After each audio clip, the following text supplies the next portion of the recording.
네, 우리 11월 달에 우리 보는 다니엘서 오늘은 7장 1절부터 14절에 있는 말씀을 함께 나누면서 그의 권세는 영원하고 그 나라는 망하지 않는다 하는 제목으로 여러분들과 하나님 말씀을 생각하려고 합니다. 다니엘서 6장에 보면 다니엘과 굶주린 사자들이 만나게 되는 그런 장면이 나오는데 저는 늘 그 장면을 굉장히 흥미롭게 생각을 하고 그때 그 사자들의 마음이 얼마나 황당했을까, 또 다니엘은 어땠을까, 그런 것을 제 마음대로 이렇게 마치 무슨 드라마 작가가 쓰듯이 그런 생각을 제가 늘 이렇게 해봅니다. 그런데 이번에 지난번에 6장에 대한 말씀을 충분히 생각하지 못하고 제가 7장으로 이렇게 넘어오게 되었습니다. 원래는 6장에서 한 번 더 설교를 했어야 되는데 그렇지 못하고 넘어가게 되었는데, 가장 아쉬운 부분이 바로 이 굶주린 사자와 다니엘의 만남입니다.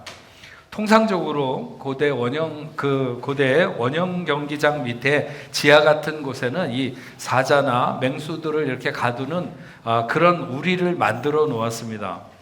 그래서 통치자가 대중들에게 흥을 불러일으키거나 뭔가 선동이 요구될 때 사람들을 다 원형 경기장 같은 곳에 모아놓고 어떤 당시의 범죄자라든지 그 시대에 마치 무슨 잉여 인간 같은 사람들을 불러내서 굶주린 사자들에게 도망 다니다가 결국 잡혀먹게 되는 그런 연출을 해서 사람들을 흥분하게 하고 또 사람을 죽을 자리에 내어놓을 수 있는 그 권리가 권력자에게, 자기에게 있다는 것을 각인시키는 그런 일들을 하곤 했습니다. 다니엘이 왕의 조서에 어인이 찍힌 것을 알고도 그가 예루살렘을 향한 창문을 열어놓고 하루에 3번씩 그렇게 하나님께 기도하고 감사했다는 것은 그가 충분히 이런 원형 경기장 같은 곳에 끌려 나와서 많은 사람들 앞에서 사자밥이 되기에 충분한 그런 기구가 될 만했던 것이죠. 하지만 그 대상이 많은 사람들이 아니라 달랑 다니엘 한 사람일 뿐이고, 또 무엇보다도 이 다리오 왕이 다니엘에 대한 특별한 애정을 가지고 있었기 때문에 그렇게 할 마음이 없었습니다. 하지만 다리오 왕도 자기가 결정을 해서 누구든지 30일간 자기 외에 다른 어떤 사람이든지 신이든지 누구에겐가 절을 하거나 뭔가를 소원하고 구하게 되면 그 사람은 사자굴에 던져 넣을 것이라고 하는 그 자기가 그 어인을 찍은 그것을 되돌릴 수 없기 때문에 하는 수 없이 사자굴에 다니엘을 던져 넣으라고 했지만 그가 사자에게 찢겨 죽는 것을 보고 싶지는 않았습니다. 사자들은 항상 배고픈 상태입니다. 그것이 야생의 사자든지 우리 안에 갇혀있는 사자든지 사자는 항상 배가 고픕니다. 특히나 그렇게 원형 경기장 같은 지하에 가두고 있는 사자들은 더더욱 겨우 생명이 연장될 만큼의 양식만 주어졌고, 그래서 그들은 늘 피에 굶주려 있었습니다. 정말 웬만하면 모든 것을 뼈채 씹어 먹을 수 있을 만큼 그들은 먹을 것에 대해서 굉장히 민감하고 날카로워져 있었죠. 그런데 이 인간들이 오늘도 저녁밥을 안 주는 것인가? 의사소통이 안 되는 인간에게 따질 수는 없지만 사자들은 헛기침 같은 소리를 내면서 쉽게 잠들지 못하고 배고픔에 어슬렁거렸습니다.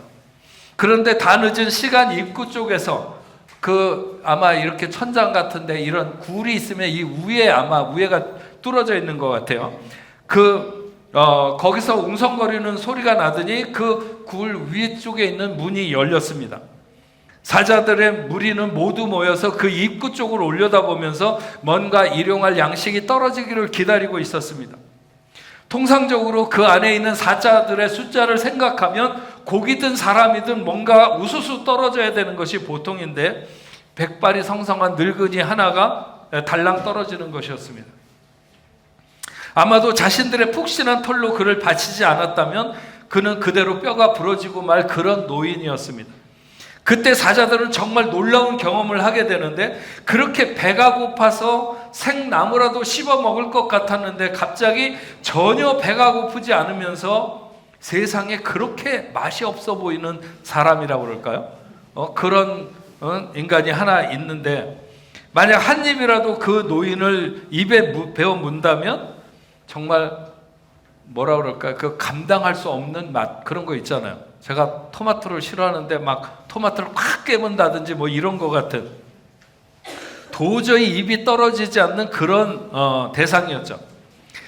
사자굴에 던져지는 다니엘의 입장에서 생각을 해보면, 사람들이 보통 그렇게 죄수가 결박된 채로 사자굴에 던져지게 되면 자기가 봐왔던 것은 이 사람이 땅바닥에 떨어지기도 전에 사자들이 달려들어가지고 자기를 찢을 것이라고 생각을 했고, 그래서 그렇게 던져졌는데, 날카로운 사자의 이빨이 자신의 몸을 낚아채는 것이 아니라, 그렇다고 해서 자신이 바닥에 그냥 쿵 하고 떨어지는 것도 아니고, 떨어져 보니 푹신한 사자들 몸 위에 자기가 떨어진 것이었습니다.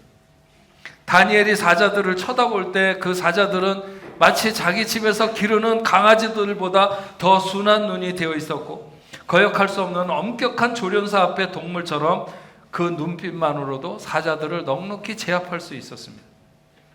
밖에서 사람들에게 너무 시달린 이 다니엘이 쉬고 싶다고 사자들에게 눈짓을 했을 때, 그들은 모여서 다니엘이 충분히 기대어 잠들 수 있는 침구가 되어 주었습니다. 다니엘은 그렇게 그 밤에 잠이 들었다가 다리오 왕이 부르는 소리에 깨어났고, 사자들의 머리를 쓰다듬어 주면서 왕에게 다시 걸어 나오게 됩니다.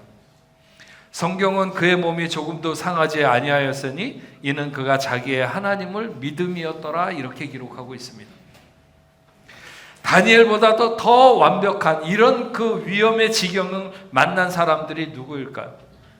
그렇다 하더라도 그는 자기 하나님을 믿음으로 그곳에서 넉넉히 건짐을 받았다고 성경은 말합니다. 하나님은 배고픈 사자들의 입을 틀어막으시면서 다니엘을 구원해 내십니다. 그 앞에 우리가 봤던 말씀에는 다니엘의 세 친구들은 풀무불 가운데서도 건져내셨습니다. 그들이 위험에 빠지지 않은 것이 아닙니다. 그 위험한 곳이 불 가운데든지 사자의 이빨 가운데든지 능력의 하나님은 우리를 그 어떤 환난과 위경에서도 건져내시는 하나님이라고 하는 것을 우리가 알고 그에 대해서 믿음을 보일 수 있는 저와 여러분들이 될 수 있기를 바랍니다. 오늘 말씀은 이런 말씀과 충분히 연관이 되어 있다고 봅니다. 오늘부터 시작되는 다니엘 7장의 말씀은 지금까지 우리가 앞에서 생각했던 다니엘서 6장까지의 말씀과는 그 색이 다른 말씀입니다. 다니엘서는 총 12장으로 되어 있는데 그 중에 앞에 6장씩 앞에 6장, 뒤에 6장이 서로 다른 특색을 담고 있습니다. 1장에서 6장까지는 역사적인 기록을 따라서 이 다니엘서가 기록되었고, 7장에서 12장까지는 다니엘을 향한 환상과 계시를 따라서 이 말씀이 기록되어 있습니다. 역사의 기록은 다니엘이 바벨론의 포로 생활을 시작하는 순간부터 그가 메대 다리오 왕 때 앞에서 말한 것처럼 사자굴에 던져졌다가 구원받는 거기까지 기록되어 있고, 7장부터는 다시 벨사살 원년에 다니엘이 환상을 보는, 꿈을 꾸고 환상을 보는 것을 기록해 놓기 시작합니다. 특별히 이 7장부터의 다니엘서는 신약 성경의 맨 마지막에 나와 있는 요한계시록과 굉장히 유사한 내용들을 많이 기록하고 있습니다.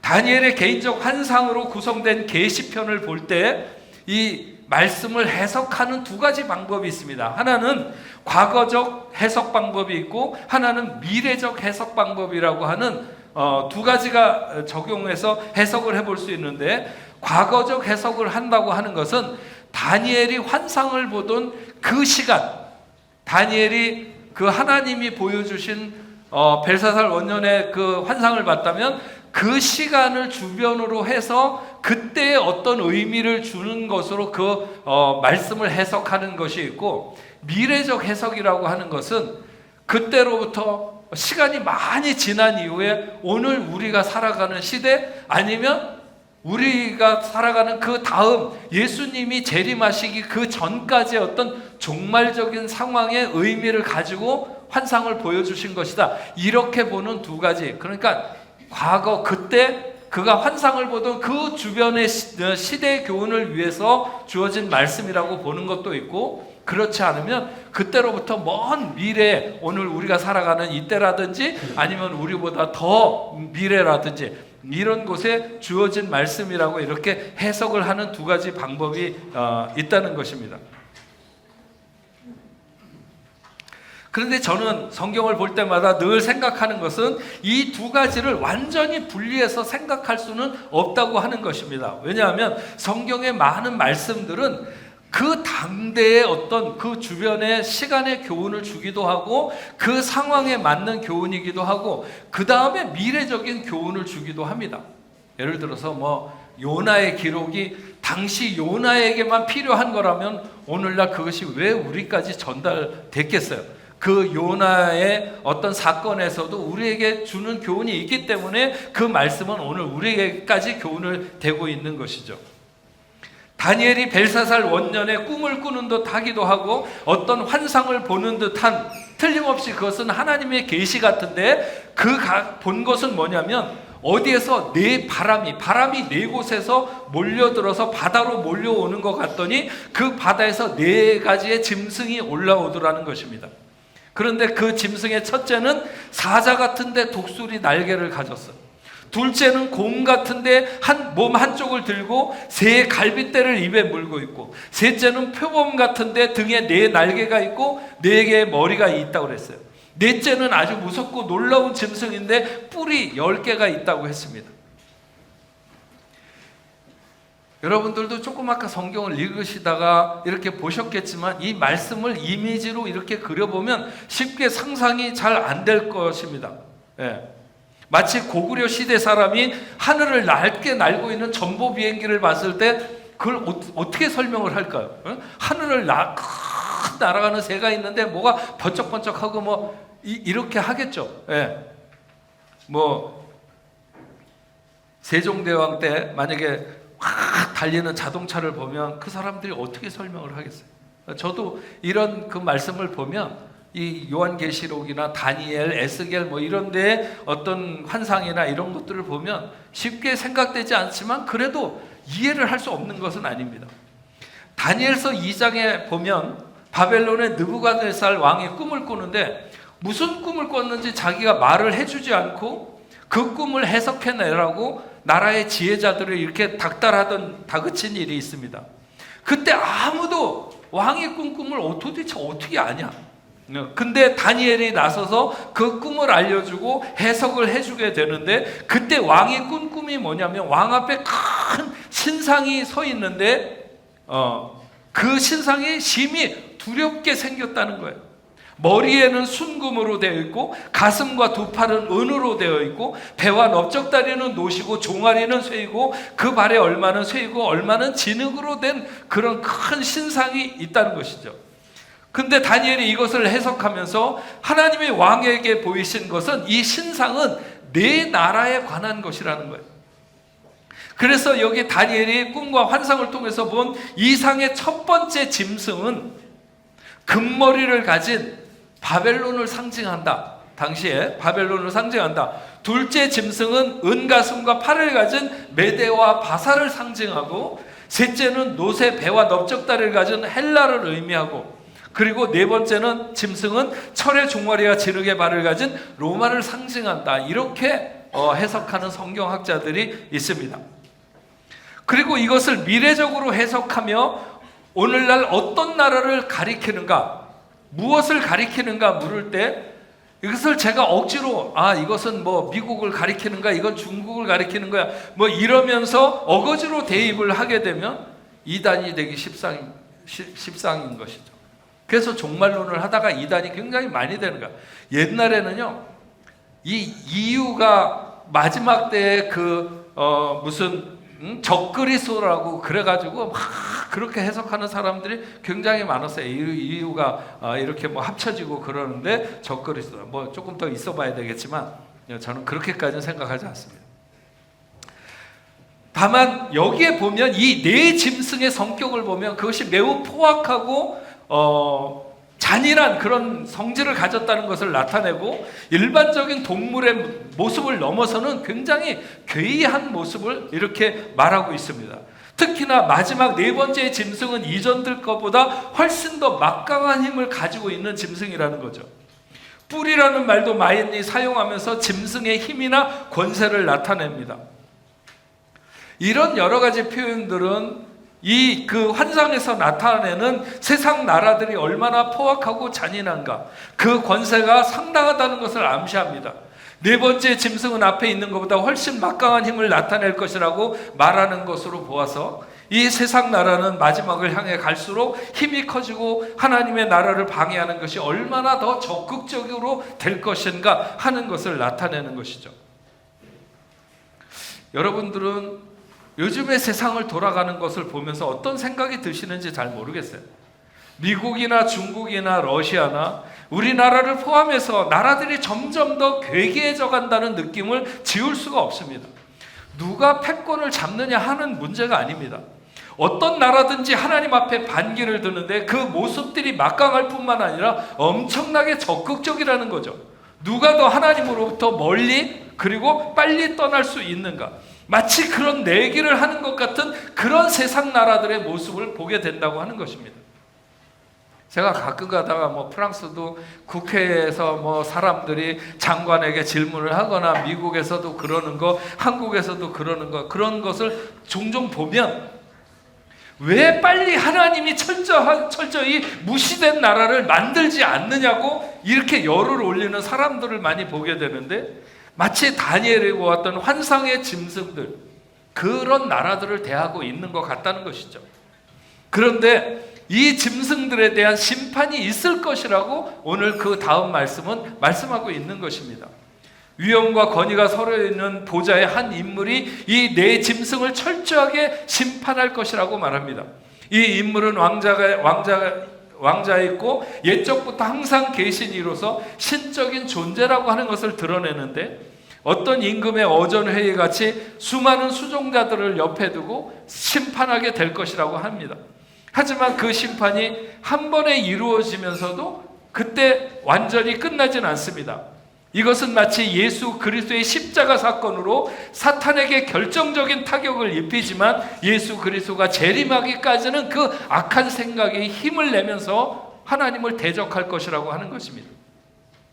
그래서 주님의 심판은 확실하지만 잠정적인 시간이 지나가야만이 그 완전함이 드러나게 된다 하는 것이죠. 오늘 말씀 다니엘의 환상을 통해서 우리가 알게 되는 것은 환난에 대한 예고입니다. 이것은 반드시 우리의 어떤 죄와 연관이 있는 것은 아닙니다. 하나님은 참된 성도와 거짓된 성도를 구별하기 위해서 그 시대마다 환난을 준비하십니다. 수많은 신앙의 선진들이나 위대한 성도들은 환난의 때를 통해서 그 그리스도인의 능력을 드러내게 됩니다. 수없는 불의 연단 없이 정금 같은 신앙이 나온다고 하는 것은 소망하기 어려운 일이죠. 욥은 큰 환난을 겪고 나서 말하기를, 내가 전에는 주께 대하여 귀로만 들었는데 환난을 겪고 나서 이제는 내가 눈으로 주를 뵙는다고 그렇게 말했습니다. 사도 바울은 그가 가진 육체의 가시를 위해서 얼마나 간절하게 그것이 물러가기를 기도했겠습니까? 그러나 그에게 들린 주의 음성은 내 은혜가 내게 족하도다. 이는 내 능력이 약한 데서 온전해짐이라.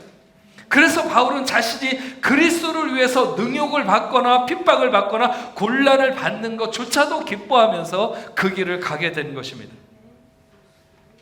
우리가 자주 부르는 찬송 중에 환난과 핍박 중에도 성도는 신앙 지켰네, 이 신앙 생각할 때 기쁨이 충만하더라, 성도의 신앙 따라서 죽도록 충성하겠네, 옥중에 매인 성도나 양심은 자유 얻었네, 우리도 고난 받으면 죽어도 영광 되도다.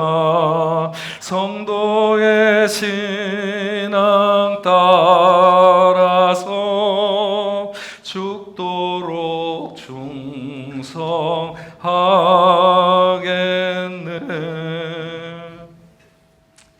우리는 환난이 예고된 길을 가는 사람들, 그리스도인이라고 하는 것이 여러 말로 정의될 수 있겠지만 우리는 환난이 예고된 길을 가는 사람들이다, 이렇게 말할 수 있습니다. 첫째 짐승도 무섭고, 둘째 짐승도 두렵고, 셋째 짐승도 힘든데 넷째 짐승은 더 사납고 더 무섭다는 거예요. 우리가 한국에 사는 것도 힘들었는데 프랑스는 더 힘들고, 앞으로 살아갈 나라는 더 힘들고, 그 후에 알 수 없는 그 어떤 나라는 더 힘들어서 우리의 위협이 될지 모른다고 하는 것이죠. 하지만 다니엘에게 보이는 환상은 어려우니까 절망해라, 이런 말이 아닙니다. 마치 요셉에게 애굽의 7년 흉년이 오기 전에 준비할 기간을 준 것 같이, 아무리 힘들고 어려운 문제가 우리에게 온다 할지라도 미리 준비하게 되면 넉넉히 이길 수 있다는 것이죠. 선지자 하박국은 세상에 악이 득세하고 의인이 고통당하는 현실을 도무지 이해할 수가 없었어요. 그래서 하나님께 따져 묻는 거죠. 공의의 하나님이시라면 이런 악을 끊어내셔야 되고 의인이 번성하도록 하셔야 되지 않습니까? 그러나 나중에 하박국이 깨닫게 되는 것은 하나님의 심판이 더딜지라도 반드시 임할 것이며, 그래서 그런 날까지 의인은 믿음으로 말미암아 살리라. 오늘 우리들이 믿음이 왜 필요합니까? 그런 날을 이겨내기 위해서, 믿음으로 살기 위해서 우리에게 믿음이 필요한 것이죠. 그때까지 의인이 조롱을 당하거나 사람들의 비웃음을 살지라도 인내하고 참고 견디는 자에게 승리가 주어질 것이다. 오늘 말씀에 다니엘이 환상을 본 것을 가리켜서 벨사살 원년이다, 이렇게 연대를 밝히고 있습니다. 벨사살 원년은 그의 아버지 나보니두스가 왕이 된 지 3년 만에 그가 다른 곳으로 전쟁을 하기 위해서 원정을 갈 때 그의 아들 벨사살을 왕으로, 그러니까 석정왕으로 세우게 되는데, 이때가 주전 553년경입니다. 이때는 이미 바벨론이 해가 기울기 시작한 때, 한때는 그렇게 천하를 평정하고 하던 그 바벨론이 서서히 기울어가고 있었던 시대, 메대와 바사의 침공이 잦은 시간이었습니다. 환상과 계시에 있어서 그때가 언제면 무슨 상관이 있다고 이것을 밝히고 있는가, 이렇게 말할지 모르겠지만 에스겔서 역시 환상과 계시에 대한 기록인데 그 연대를 누누이 밝히고 있습니다. 이것은 결코 허황된 얘기가 아니라 그 연대가 정확하게 역사의 뒷받침을 하고 있듯이 그게 그냥 허황된 얘기가 아니라는 거예요. 많은 사람들이 하나님의 뜻이 전해지고 이루어지는 것에 대해서 밑도 끝도 없이 이루어지거나 그렇지 않거나 한다고 생각하는 경우가 많습니다. 그러나 오늘 말씀에서 다니엘이 보는 환상은 오늘 이 시대에도 잘 알기 어려운 내용들이 포함되어 있지만, 그러나 분명한 것은 그런 무서운 나라들이 일어나고 또 바뀌어도 점점 더 강성해서 하나님을 대적하는 그런 세력들이 일어난다 할지라도 하나님의 심판은 분명히 다가오고 정확하게 이루어질 것이라고 하는 것입니다. 유다 히스기야 왕 때 아수르의 사네립이 쳐들어와서 항복하라고 매일 유다 사람들을 다그쳤습니다. 그때 아수르는 정말 떠오르는 태양과 같은 그런 나라였어요. 유다의 형제 나라였던 북방 이스라엘도 아수르에게 멸망해서 나라 자체가 없어져 버렸습니다. 그 사네립이 이스라엘 백성들에게 이렇게 말합니다. 나와 내 조상들이 모든 이방의 백성들에게 행한 것을 너희가 알지 못하느냐? 모든 나라 신들이 능히 그들의 땅을 내 손에서 건져낼 수 있었느냐? 내 조상들이 진멸한 모든 나라와 그 모든 신들 중에 누가 능히 그의 백성을 내 손에서 건져내었기에 너희 하나님이 능히 너희를 내 손에서 건져내겠느냐? 아수르가 아무리 떠오르는 무서운 나라라 할지라도 누가 능히 그의 백성을 내 손에서 건져내었기에 너희 하나님이 능히 너희를 내 손에서 건져내겠느냐, 이렇게 말을 할 때 정말 건방이 하늘을 찌르는 것이죠. 그의 말은 틀린 것은 없습니다. 그 주변에 어떤 나라도 아수르의 상대가 그 당시에 안 됐습니다. 하지만 하나님조차도 내 손에서 건져낼 수 없다고 했을 때 하나님은 그의 오만함을 심판하기로 작정하신 거죠.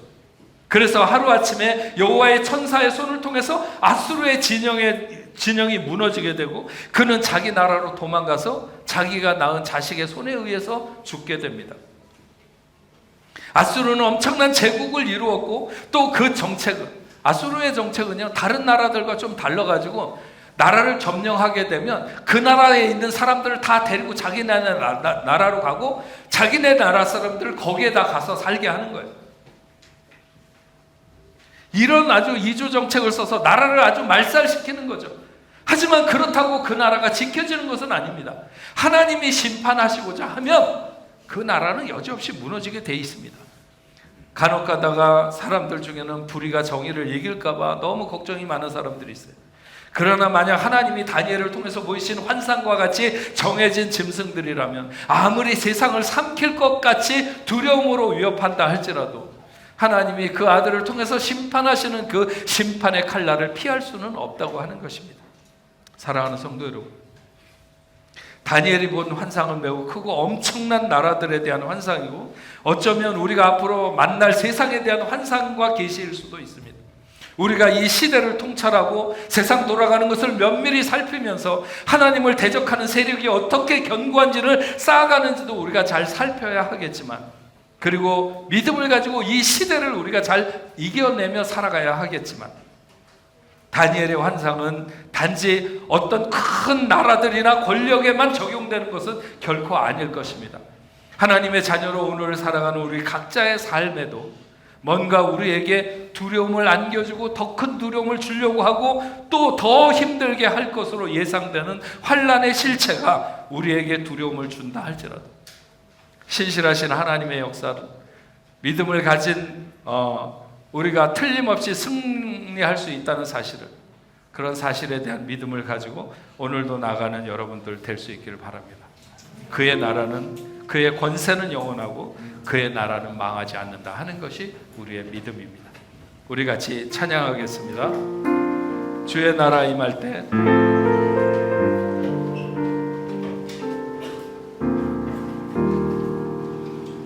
하나님 임재에 임하실 때 예배가 회복되며 기적은 일어나네. 아까 우리 찬양했던 찬양 다시 한번 우리 가사를 생각하면서 같이 찬양하겠습니다.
자리에서 일어서겠습니다.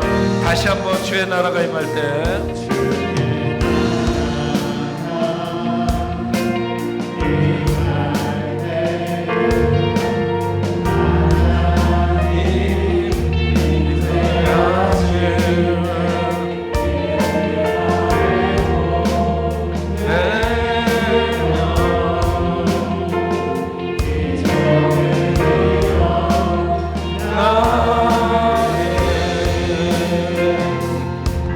전능한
주놓고 위대하심을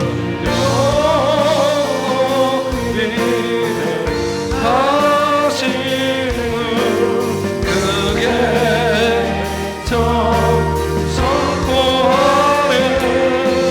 만왕의 왕 주 하나님 지금 오소서. 하나님 나라 임하소서. 하나님 임하소서.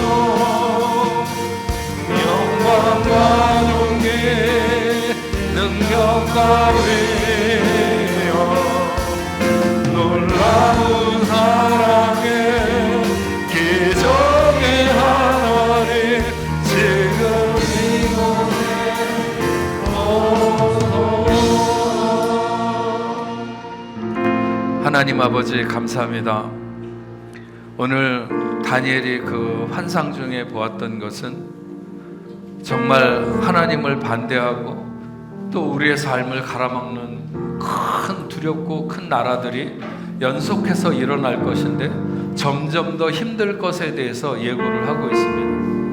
오늘 우리가 세상을 살아가면서 하나님의 뜻대로 살기에 우리를 가로막는 세력들이 아마 이렇게 점진적으로 더 힘들고 더 어렵게 다가설지도 모릅니다.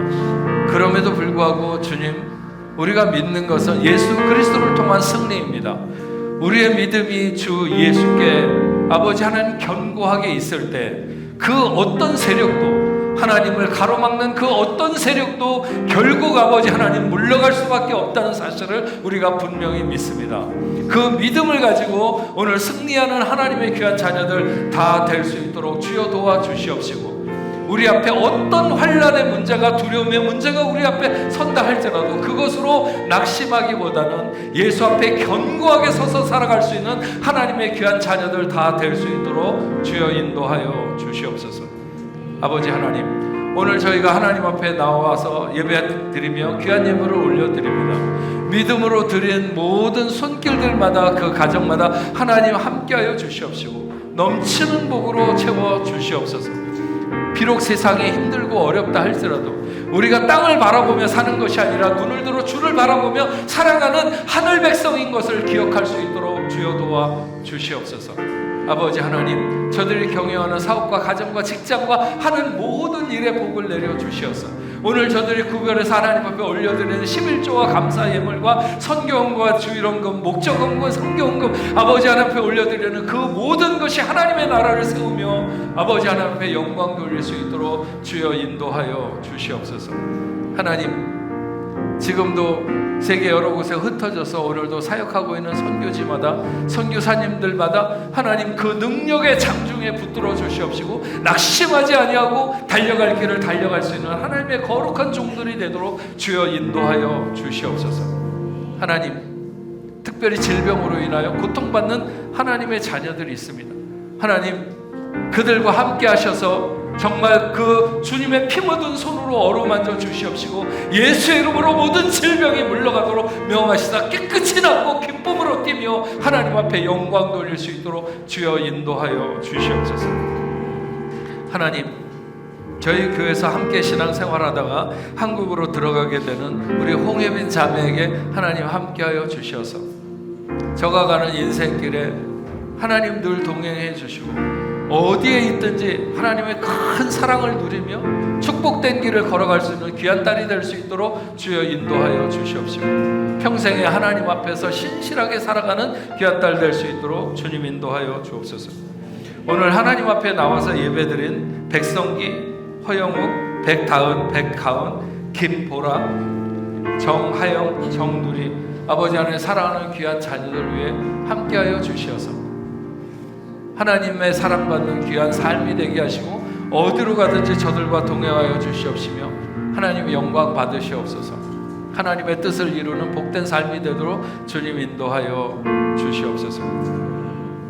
이제는 우리 주 예수 그리스도의 은혜와 하나님 아버지의 크신 사랑과 성령님의 감화 감동으로 교통하심이 오늘 하나님 앞에 나와 예배하는 당신의 사랑하는 자녀들과 저들의 가정과 직장과 두군 고국에 세계 만방에 흩어져 복음을 전하는 모든 선교사들과 그 사역지 위에 이제로부터 영원토록 함께 있을지어다.